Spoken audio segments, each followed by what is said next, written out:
Horror कहानियां TV.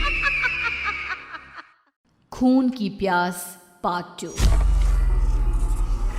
और उसके बाद वो जंगल एक बार फिर से सुमन की चीखों से गूंज उठा। लेकिन आज की रात सुमन की चीखों को सुनने वाला वहां पर कोई भी नहीं था। अगर वहां पर कोई मौजूद था तो बस हरिया, जो कि अब एक भेड़िए में बदल चुका था। सुमन के बालों को पकड़कर घसीटते हुए वो जंगल के बीचों बीच एक जगह पर ले जा रहा था। अगली सुबह गांव में।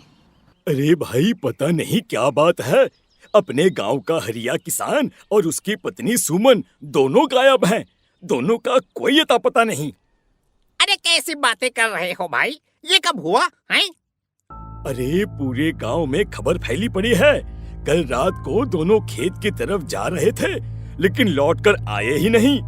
तो हो सकता है अपने खेत पर होंगे। पूरा गांव ढूंढ कर आया है भाई। जानते हो क्या मिला वहां पर? क्या हुआ भाई? क्या मिला? बताओ हमें, क्या मिला? अरे हरिया की पत्नी सुमन के कपड़े पड़े हुए थे। शरीर का एक एक कपड़ा फटा हुआ झोपड़ी के बाहर पड़ा था, लेकिन दोनों पति पत्नी का कोई पता ठिकाना नहीं था। अरे भाई, लेकिन उसका जो दोस्त है ना रामू किसान, उससे पता करके आते हैं ना। अब तक तो दोनों साथ ही खेत पर जाया करते थे। हाँ, हमें उसके घर जाना चाहिए भाई। चलो वहाँ चलते हैं, चलो। वो सारे लोग रामू के घर पर पहुंचते हैं। रामू अपने घर के बाहर बैठकर हुक्का पी रहा था। आज सारे के सारे लोग टोली बनाकर मेरे घर क्यों आ रहे हैं? क्या कोई मर गया क्या भाई? अरे कैसी बातें कर रहे हो?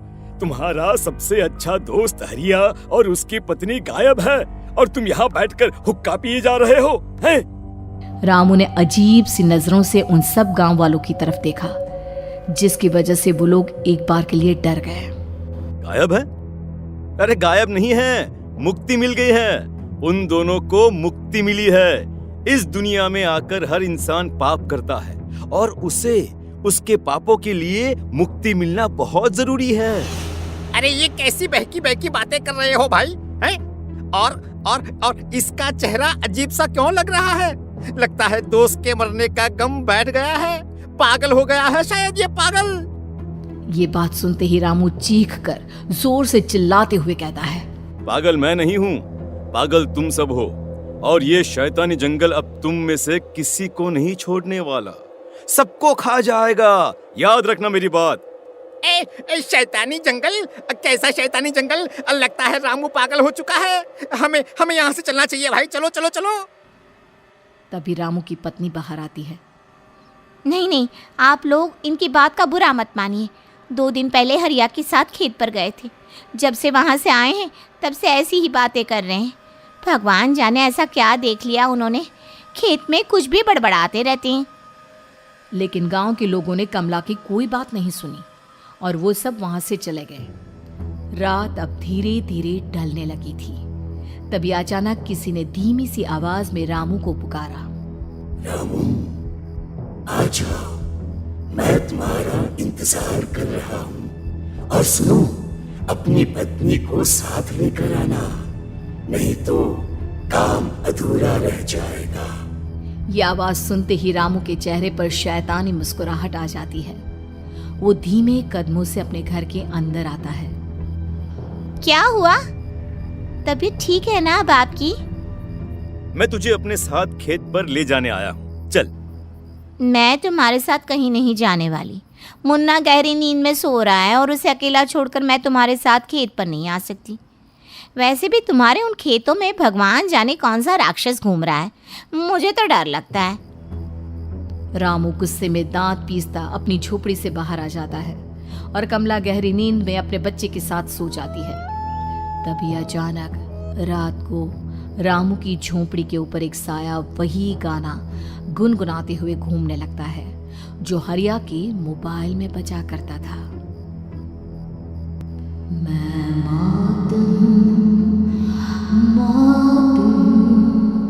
मौत जो पसरी है चारों ओर, जो आएगी कहीं से भी निगल जाएगी सबको। मैं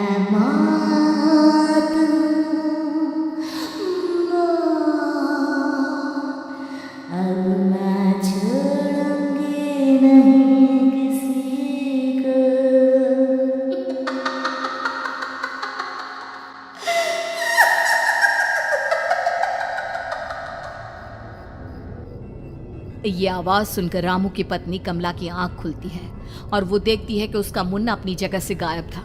कमला चीखते हुए बाहर दौड़ कर आती है। वहां पर उसने देखा कि रामू ने अपने बच्चे को झोपड़ी के बाहर एक पेड़ से उल्टा लटकाया हुआ था और उसका बच्चा चीख चीख कर रो रहा था। वहीं दूसरी तरफ एक साया बच्चे के ठीक नीचे आग जलाकर उसके चारों तरफ हैवानों की तरफ नाच रहा था। छोड़ दो मेरे बच्चे को। अरे क्या कर रहे हो तुम? शर्म नहीं आती तुम्हें? अपने ही बच्चे को इस तरह मौत के हवाले करते हुए। अपना बच्चा? किसने कहा ये मेरा बच्चा है? अरे ये तो उस रामू की औलाद है, इस गांव के किसान रामू की, और मेरी दुश्मनी इस गांव के हर इंसान के साथ है। क्या? कैसी बात कर रहे हो तुम? और ये औरत कौन है? ये मेरे बच्चे को खा जाएगी। तभी अचानक से उस साया ने एक बेहद खतरनाक दिखने वाली औरत का रूप ले लिया और उसकी आंखों से आग निकल रही थी। सही पहचाना तूने। मैं तेरे बच्चे को खा जाऊंगी। अगर तू अपनी इस हैवान पति रामू के साथ जंगल नहीं आए तो मैं तेरे बच्चे को खा जाऊंगी। लेकिन क्यों? आखिर क्या चाहती हो तुम मुझसे? मुझे जंगल क्यों ले जाना चाहती हो? औरत बुरी तरह से ठहाके मार मार कर जोर जोर से हंसने लगी और साथ में रामू भी। ये तो तुझे वहाँ चलने के बाद ही पता चलेगा ना। अगर तू नहीं आई तो थोड़ी देर में तेरा ये बच्चा आग में जलकर मर जाएगा। चल जल्दी। नहीं, मेरे बच्चे को छोड़ दो। तुम जहाँ कहोगे मैं तुम्हारे साथ चलने के लिए तैयार हूँ। और उसके बाद उस बच्चे को झोपड़ी में लिटाकर आगे आगे वो साया चल रहा था और उसके पीछे पीछे रामू अपनी पत्नी के बाल पकड़कर उसे घसीटते हुए जंगल की तरफ ले गया। जंगल में जाने के बाद, कितनी खूबसूरत हो तुम। आज की रात बस तुम और मैं एक दूसरे के साथ रहेंगे। मुझे तुमसे बहुत डर लग रहा है। तुम्हें क्या हो गया है? तुम तो बिल्कुल ठीक थे। वो होगा जो हमारे बीच होना चाहिए। तो आओ अपने आप को मेरे हवाले कर दो। कमला ने डर की वजह से अपनी दोनों आंखें कसकर बंद कर ली थी। रामू ने बुरी तरह से चीख कर कमला से कहा, आंखें खोलो अपनी और मेरी तरफ देखो। कमला ने जैसे ही अपनी आंखें खोली उसने देखा कि रामू एक खतरनाक खूनी हैवान में बदल चुका था। कौन हो तुम? जाने दो मुझे। क्या चाहते हो मुझसे? वही जो एक आदमी एक औरत से चाहता है। मैं तुम्हारा पति रामू नहीं बल्कि इस जंगल का एक भेड़िया हूँ और आज की रात तुम्हारे खून से अपनी प्यास बुझा जाऊं। और उसके बाद वो जंगल कमला की दर्दनाक चीखों से गूंज उठा। अगली सुबह कमला के कपड़े भी जंगल में उसी तरह पाए गए जैसे कि सुमन के पाए गए थे। इस घटना के बाद पूरे गांव में दहशत का माहौल था। अपने माँ बाप की मौत और गांव में हो रहे इस तरह की घटनाओं की खबर सुनकर किशन शहर से गांव लौट आया था। अपने माँ बाप की बेदर्द मौत की वजह से वो बहुत परेशान था। तभी अचानक उसे अपने घर में खाट के नीचे पड़ा हुआ वो मोबाइल फोन मिला जो उसने अपने पापा हरिया को गिफ्ट किया था। अरे कितने प्यार से पापा के लिए मोबाइल फोन लेकर आया था। इसे एक दिन भी काम में नहीं ले पाए। और आखिर कौन है जो गांव में इस तरह की हत्याएं कर रहा है? क्या है इन सब के पीछे? क्या है? मुझे पता करना ही होगा, वरना एक दिन पूरा का पूरा गांव खाली हो जाएगा। इस गांव में एक भी जिंदा इंसान नहीं बचेगा। गांव के लोगों की मदद करने के इरादे से किशन अपने गांव से दूर एक दूसरे गांव में बहुत बड़े तांत्रिक के पास मिलने के लिए गया। तांत्रिक बाबा, अब आप ही कुछ उपाय बता सकते हैं। भगवान जाने हमारे गांव को किसकी नजर लग गई है। नजर नहीं लगी है, किसी ने तुम्हारे गांव को बद्दुआ दी है। किसी सताई हुई आत्मा का प्रकोप है और अब वो पूरे गांव में किसी को नहीं छोड़ेगी जब तक उसकी आत्मा को शांति नहीं मिल जाती। अरे लेकिन ऐसा कौन है बाबा? किसकी आत्मा है और कैसे मिलेगी उसे शांति? मौत है मौत, कहीं से भी आएगी और सबको निगल जाएगी। इससे बचने का सिर्फ एक ही उपाय है, लेकिन उस उपाय को करना आसान नहीं होगा। जो भी उस उपाय को करने की कोशिश करेगा उसकी जान जा सकती है। भले ही मेरी जान चली जाए, लेकिन मैं अपने गांव के लोगों की जान बचाने की पूरी कोशिश करूंगा बाबा। तो ठीक है, फिर अगली अमावस की रात जैसा मैं कहता हूँ वैसा ही करना। अमावस की रात तांत्रिक के बताए अनुसार किशन अपने साथ केरोसिन लेकर जंगल की तरफ चल पड़ा। उसके हाथ में देवी के मंदिर का सिंदूर भी था। किशन जंगल के बीचों बीच पहुंचा। ये देखकर उसकी आंखें फटी की फटी रह गई। वहां एक उबलते पानी का तालाब था और कई लोगों की लाश लटक रही थी। किशन के माँ बाप की लाश भी वहीं थी। माँ, बापू, क्या हो गया? ये क्या हो गया? तभी वहां पर एक औरत और आदमी आते हैं। उन्हें देखकर किशन चौंक जाता है। गोपाल काका, आपकी तो 5 साल पहले मौत हो गई थी।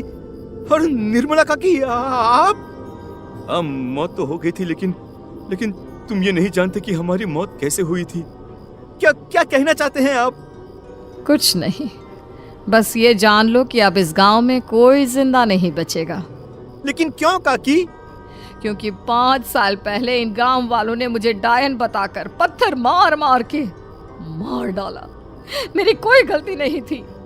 गांव का एक बच्चा क्या लापता हुआ, सारा इल्जाम मेरी पत्नी पे डाल दिया। और जब मैंने निर्मला की जान बचाने की कोशिश की तो मुझे भी मार डाला। आपके साथ ये बहुत गलत हुआ काकी, लेकिन आप जो कर रहे हैं वो भी सही नहीं है ना? तुम यहाँ से चले जाओ वरना तुम भी नहीं बचोगे। हमारी आत्मा पिछले 5 साल से मुक्ति के लिए भटक रही है। चले जाओ यहाँ से। मौका देखकर किशन सिंदूर उन दोनों के ऊपर डाल देता है। उनका शरीर जलने लगता है और वो भयानक तरीके से चिल्लाने लगते हैं। अगले ही पल किशन उनके ऊपर केरोसिन डाल देता है और वो दोनों जल जाते हैं।